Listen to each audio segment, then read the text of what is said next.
আমরা সবাই স্বাধীন হতে চাই, আর এটা খুব স্বাভাবিক। কিন্তু অস্বাভাবিক তখনই যখন স্বাধীনতার আসল মানে আমরা বুঝি না, আর তার যে কি ভয়ঙ্কর রূপ হতে পারে তা আমরা প্রত্যেকেই নিজের জীবন দিয়ে উপলব্ধি করতে পারছি, চারিপাশের সমাজকে দেখলেও বুঝতে পারছি। স্বাধীনতা আসুক মানুষের মানসিকতায়, স্বাধীনতা আসুক মানুষের আচার ব্যবহারে।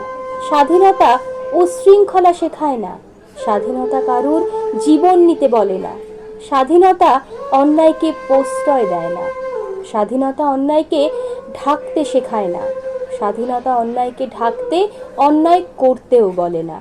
বেপরোয়া স্বাধীনতা চাই না। স্বাধীনতা হোক মার্জিত, স্বাধীনতা হোক ভদ্র, স্বাধীনতা হোক নম্র, স্বাধীনতা হোক শৃঙ্খল, স্বাধীনতা আনুক শিষ্টাচারকে, স্বাধীনতা আনুক নিজের প্রাপ্যটুকু নিয়ে বেঁচে থাকার অধিকারকে।